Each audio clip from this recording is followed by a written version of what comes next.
Hello folks, welcome to Legacy IAS Academy. In today's video, we will be discussing the current affair compilation for your polity for the month of October 2024.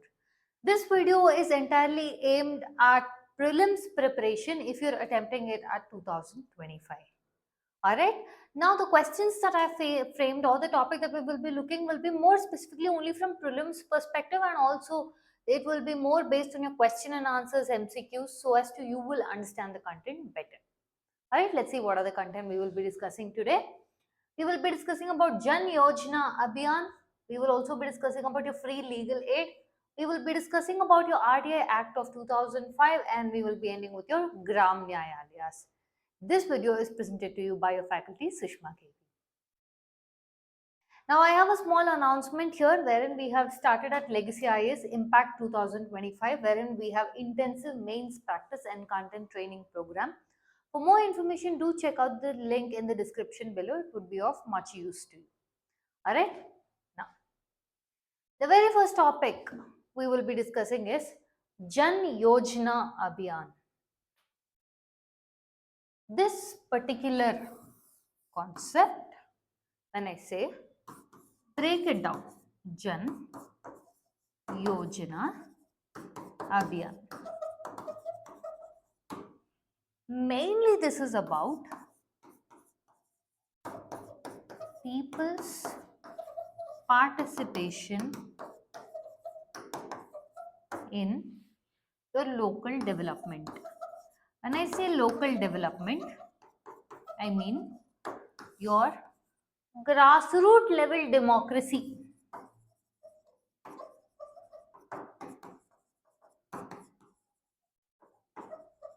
That is, people will be involved in the planning, people will be involved in suggesting inputs, people will be the one who will be deciding what are the things that they need. That is the bigger picture. Now this, when we say grassroots level democracy, more specifically your panchayat. Understanding? Your Ministry of Panchayati Raj has rolled out this Jan Abhiyan for your financial year of 2025-26. Initially, when it was rolled out in the name of Sabki Yojana, Sabka Vikas. Okay, your Jan Abhiyan is otherwise called as your People's Plan campaign. This was started in 2018 by Ministry of Panchayat Raj. Now, the main thing, if you have to take away two main words from this, it is people's input. Okay. If any other thing there is that that the government is doing that has again main two words, that is people's input, is your MyGov platform. Understanding? There it is more in the form of quizzes, polls, opinions, debates. Here it is directly related to developmental plans. Understanding? Then look at this. Who will be involved, or who are the stakeholders who will be involved in this planning and development of your village panchayat? That will be all the three tiers of panchayat, that is at your Gram Sabha, your block level, Janpad Panchayat, your Zilla Parishad. Yes. Elected representatives, government frontline workers, community-based organizations such as SHGs. So they are trying to make it the so-called developmental plan. They are trying to make it with a multi-stakeholder approach.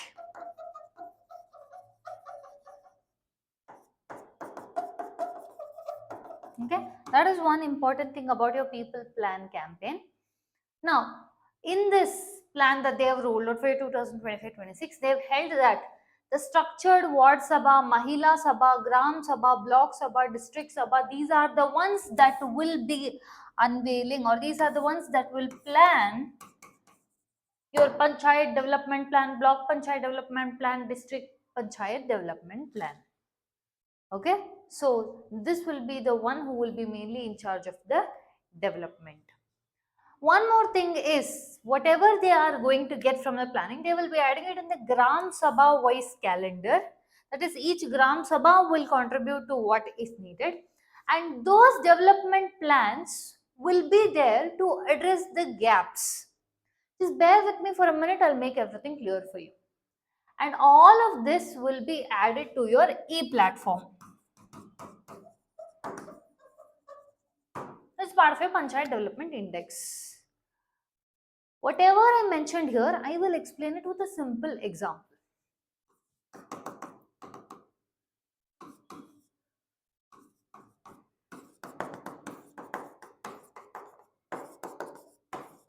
Let's take this as a simple working of a Gram Sabha, where you have ward members plus Sarpanch. Here you have Gram Sabha, 18 plus members whose name appears in your electoral roll. Okay, this is the secretary who is appointed by the state government. Now, understand it this way. Now they've decided that yes, we have to form the developmental plans. They will tell, in the amount that is sanctioned for us, we have decided we will do, let's say, community pond building. Okay. Second thing they will tell, we will now build the roads. Okay. Now they will tell, yes, we will be doing this. The people now will voice out. The people will give out their opinion telling, see, first and foremost, last time when we built pond itself, it is not complete. Half and half it was done, and then due to some reasons it was left off.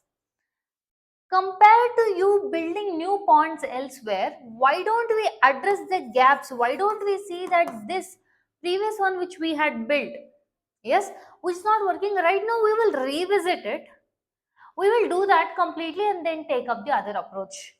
So do you see that they are giving the inputs, and now it is not that they are merely suggesting. Your Gram Sabha plays a more important role. That is why this is almost like a direct democracy. If we observe anywhere, that is here. People are involved in the decision making. That is what your people's plan is all about. So this will be more of your whole of government and whole of society approach. Understanding? And one more thing, if you see with regard to your sustainable development goals, one main thing is they see that if you have to have any issue, and if to address that issue, the only way you will address that issue is you have to go to the base level, bottom level or grassroots level. Well, let's say with regard to your United Nations, etc., they give more specific importance to strengthening of these tier institutions. Why? Because they feel that that is where you can get access to all, especially in things such as your health, education, nutrition. So all these kind of key sectors, if you have to strengthen for the entire democracy, then one way you can do that is by strengthening your three tiers of the government that we have. If we have to do that, then the people's plan campaign or whatever we call as your Jan Andolan, and so this has to be a big hit. For that, these people's voices have to be heard and more power has to be given. That is what all your people's plan campaign is about. Understanding? And also in this 2025-26, they've also, when they rolled out the plan, they said that they will collaborate with Unnat Bharat Abhiyan, that is your Ministry of Panchayat Raj People's Plan campaign will collaborate with Unnat Bharat Abhiyan, meaning they are going to rope in more than 15,000 students, higher education. Unnat Bharat Abhiyan is about your higher education. Okay, plus elderly people above 75 years of age, okay, to roll out this plan, to handhold this, okay, to handhold this plan. Now, whichever the ones they will select, they will put it in the e-gram Swaraj portal. Understanding? Now, we will look at some of the constitutional provisions which give effect to your third tier of your, or otherwise your Panchayat Raj institution. Article 40, which is a DPSP, speaks about organization of village panchayats and giving them such powers so as to function as self-government. 73rd, 74th Constitutional Amendment Act gave help to your local self-government. Article 243G, which will reorganize panchayat as your local self-government, and also it is under your 11th schedule. The 29 subjects have been transferred to them. This is basic things that you'll have to know with regard to your prelims.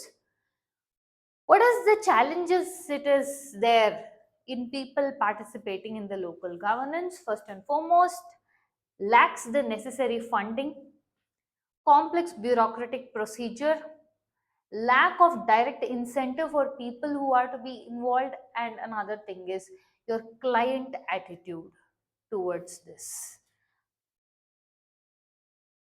Now let's look at some questions with regard to this. The Jan Yojana Abhiyan is aligned with which of the following sustainable development goals? SDG 1, no poverty. SDG 3, good health and well-being. SDG 8, decent work and economic growth. D, all of the above. The correct answer is all of the above. Like I mentioned, access to all concept, if you have to have, then it has to be from the basic. The same question can also be asked in this way. Jan Yojana Abhiyan aims to address the challenges of poverty and inequality, unemployment, skill deficit, health and nutrition, all of the above. It is all of the above. Next question. Jan Yojana Abhiyan is a campaign launched by the Ministry of Panchayat Raj to promote digital literacy in rural India, accelerate people's participation in the process of preparing panchayat development plans, enhance the role of women in local governance, improve the delivery of public services in rural areas. Okay, the correct answer is accelerate people's participation in the process of preparing panchayat development plans. All the other options might seem like, if you're just saying, yeah, this also is possible, this also is possible. That is why I'm telling you specific words you have to know. Consider the following statements regarding Jan Yojana Abhiyan. It is implemented at all three tiers of panchayat. It involves preparation of Gram Sabha wise calendars. It adopts a thematic approach based on the localization of sustainable development goals. Now, this is pretty much what we have discussed. Yes or no? The summation of it. The answer to this, I want you to comment down in the comment section below. Understanding? It is pretty much a straightforward question, but still I want you to answer it in the comment section. Okay?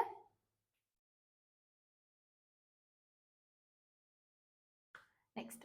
The Panchayat Development Index is a tool used in Jan Yojana Abhiyan to assess the overall development, performance and progress of panchayats, evaluate the effectiveness of panchayat development plans, identify areas of improvement in local governance.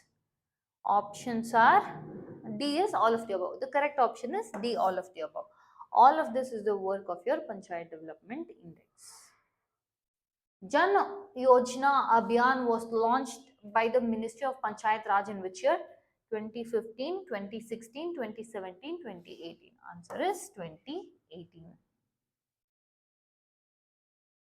The approved Gram Panchayat development plans under Jan Yojana Abhiyan are published on which portal? E-Gram Swaraj portal, National Panchayat portal, Panchayat Enterprises Suite, Local Governance portal. It is your E-Gram Swaraj portal. The next topic that we will be discussing is your free legal aid. Your free legal aid is very much important to be a part of our system so as to visualize this goal of justice for all. Okay, under this concept only we have started with your legal service authority, which comes at three stages: national legal service authority, state legal service authority, district Legal Service Authority.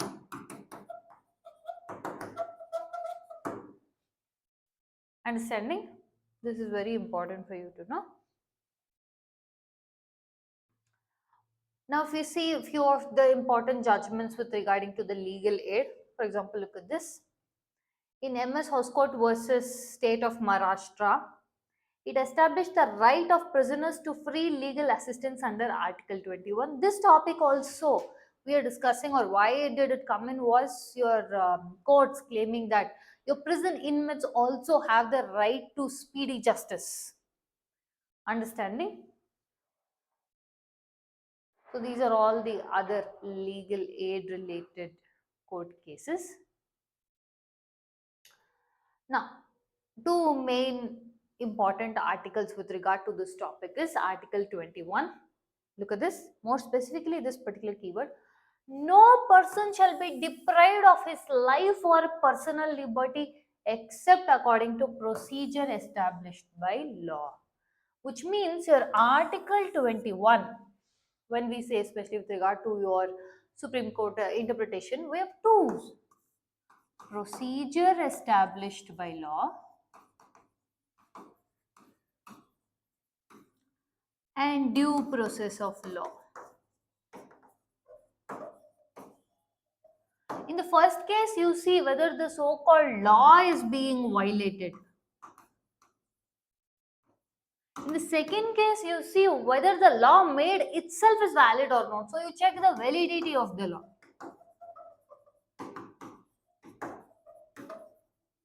This is mentioned in our constitution, this is not mentioned in the constitution, but yet it is followed. Understanding? Then is your DPSP 39A, ensure equal justice and free legal aid. Understanding? Now this was not there earlier in the constitution, this was added in your 42nd amendment.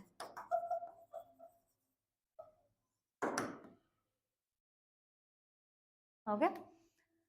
Now, your National Legal Service Authority, State Legal Service Authority, District Legal Service Authority, all stems from your Legal Services Authorities Act of 1987. Now, according to your section 341 of your Bharatiya Nagarik Suraksha Sanhita, legal aid to the accused will be provided at state expense if the so-called person is not able to avail the legal remedy. Understanding? What are the issues with regard to your free legal aid? Lack of awareness, poor quality of legal aid, insufficient funding, delays, and barriers. For example, your language issues. Yes. So, these are all the issues with free legal aid that we are facing. Government schemes with regard to your legal aid. Now these things as a part of your government schemes, I would suggest read on separately a section or just take a screenshot of it. First is your Disha scheme, which speaks about your pre-litigation mechanism. Next is your tele law. Your tele law, these kind of things avoids your delay. Yes, first and foremost that we are facing is also huge delays and the cost which is incurred on the people each time they have to visit. Next is your Nyaya Bandhu, which is a pro bono legal service, which means it is a platform where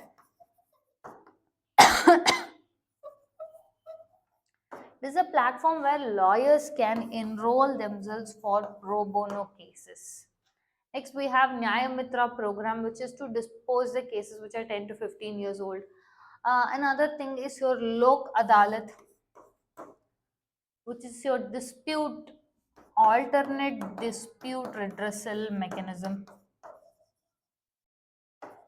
Okay, especially if any particular case is at pre-litigation stages,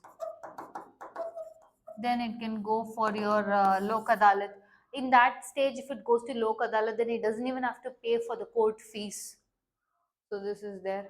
Which is important from your prelims perspective is Sarathi 1.0, where your Department of Social Justice and Empowerment have teamed up with NALSA, National Legal Service Authority, and launched Sarathi 1.0, wherein they will empower disadvantaged communities, for example, your SC, ST, nomadic tribes.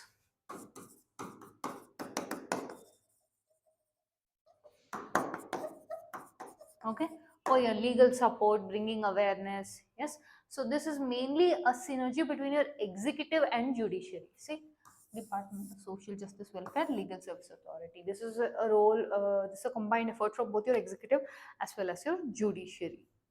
Okay, let's look at some questions. The Legal Services Authorities Act 1987 provides for the establishment of National Legal Service Authority, State Legal Service Authority, District Legal Service Authority, all of the above. Answer is D, all of the above. Consider the following statements regarding the legal aid. The Supreme Court of India has held that free legal aid is an essential part of the access to justice. The Legal Service Authorities Act of 1987 provides for the provision of free legal aid to all citizens. The National Legal Service Authority is responsible for implementing the free legal aid scheme. The answer is 1 and 3 only, 2 and 3 only, 1 and 2 all of the above. Now look at this. The Legal Service Authorities Act 1987 provides for the provision of free legal aid to all citizens. No, it is not to all citizens, only who cannot afford those. Mostly if you see who will come under your free legal aid means it will be women, children, okay, your SCs, STs, yeah. So all of these people will come under. It is not for all citizens, so which will eliminate 2 and leave the answer at A, 1 and 3 only. Okay, the Lok Adalat is a permanent court established under Legal Services Authorities Act, temporary court established under the Legal Service Authorities Act, alternate dispute redressal mechanism, all of the above. The correct answer is it is alternate dispute resolution mechanism. It is not any sort of courts. This is pretty much known. The next topic that we will be discussing is your RTI or Right to Information Act of 2005. If you say your Supreme Court has held that your RTI is very much an intrinsic part of your fundamental right under your Article 19. So, your right to information is a fundamental right under Article 19. If you have to exercise your right to freedom of speech and expression,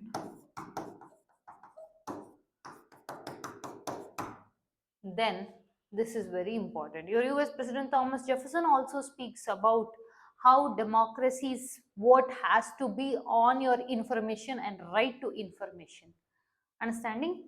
So, right to secure or right to access information is very important. According to our RTI Act of 2005, if you see, people can be given the information whatever the public authorities have. Again, understand, it is not that any information citizens will ask, they will get it.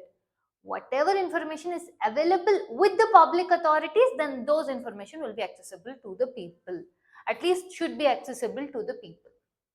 If you see who is the main implementing person, that is your Department of Personnel and Training under Ministry of Personnel and your grievances. One main thing, if you have to see why we are discussing right now about your RTI is, it's almost celebrating its 20 years. It's been 20 years since RTI has come into picture. Okay, so this becomes very important that you have to know. Another main thing, if you see with regard to your international institutions, your right to seek information is considered almost as the main part of your human right. Understanding? So, your right to information is an important crucial component of it being considered as a human right, and this human right with right to information is again taken in by your Universal Declaration of Human Rights, International Covenant on Civil and Political Rights, International Covenant on Economic, Social and Cultural Rights. All of them speak and stress the importance of right to information on human right. Understanding? So based on the same aspect, India also in your 2002 something passed as Freedom of Information Act, which was replaced by your RTI Act of 2005, and in your Raj Narayan versus Uttar Pradesh government case is where your Supreme Court held that a right to information is a fundamental right under Article 19, freedom of speech and expression.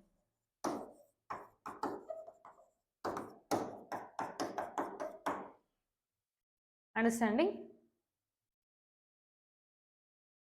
Under your RTI Act only, we will be having setting up of information commissioners, chief information commissioner. Yes, and also if you see with respect to this RTI Act, there are multiple, okay, exemptions that we see.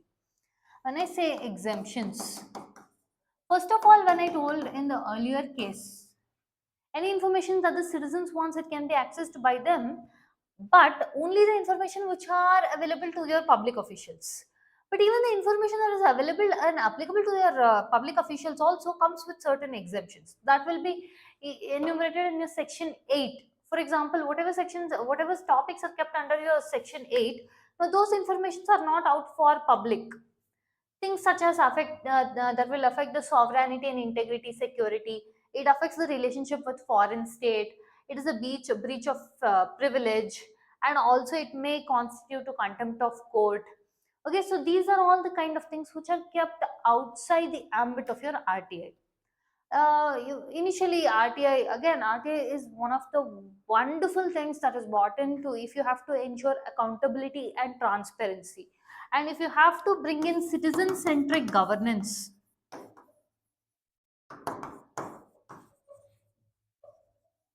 Main things are your citizen charter, RTI, and e-governance. So initially the plan of making RTI as much as transparent, because this is where you will ensure the things of transparency and accountability.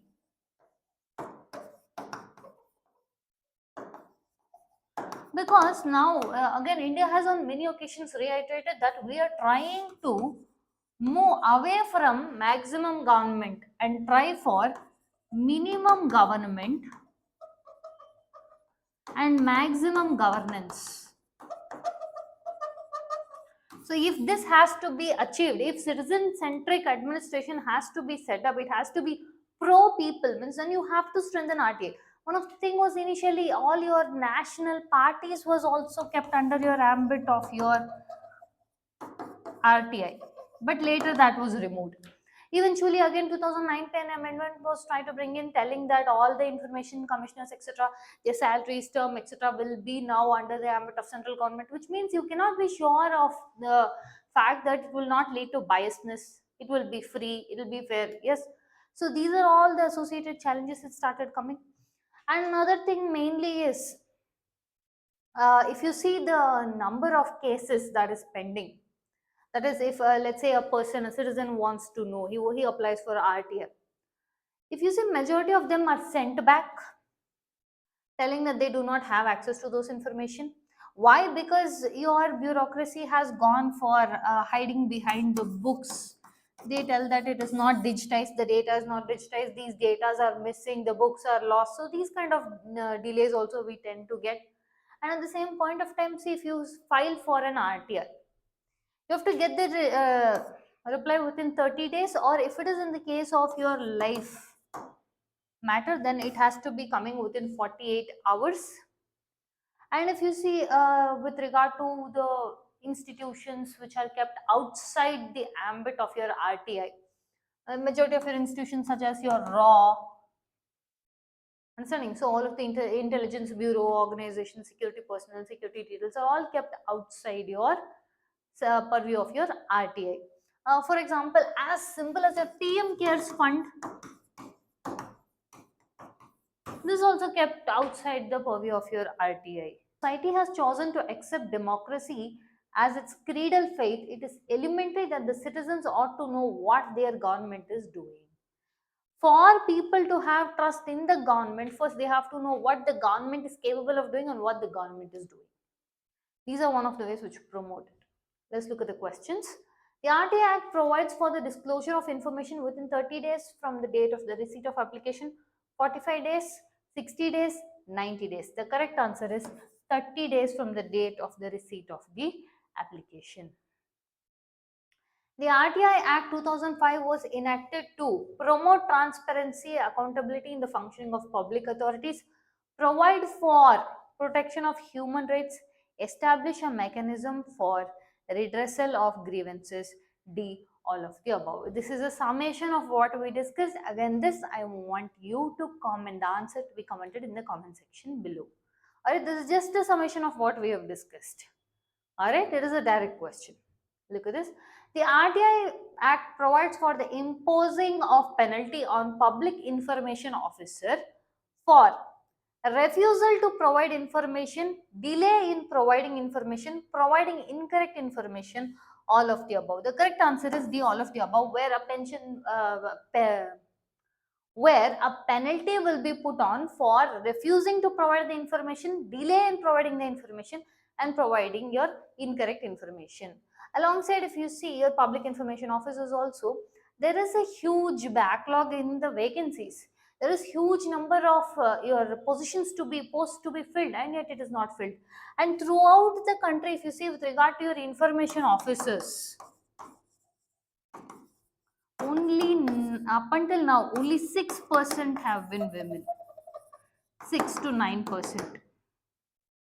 So here also we do not find a complete okay. The next topic that we will be discussing about is your Gram Nyayalayas, where your Supreme Court has questioned the feasibility of your Gram Nyayalayas, wherein according to your Gram Nyayalayas Act of 2008, it is held that the Gram Nyayalayas have to be established by states and UTs. Now the question is establishment of Gram Nyayalaya a mandatory thing or not? First and foremost, with regard to your Gram Nyayalayas, if you see, it is a centrally sponsored scheme, which means your center will contribute. When I say center will contribute, it is only partly. It is a shared burden between center and state. There is something where completely 100% central funding means what is it? Central sector scheme. So it is a centrally sponsored scheme, which means center will give money to the state if it wants to establish a Gram Nyayalaya. Okay. And the second thing is establishment of Gram Nyayalaya by your states and union territories a mandatory thing or not? The provision of the act states that the government may establish. So here the word is may, which indicates that it is not mandatory. And if you see with regard to your Gram Nyayalayas, the whole concept of it is so that the justice can be accessed to all without having any hindrance.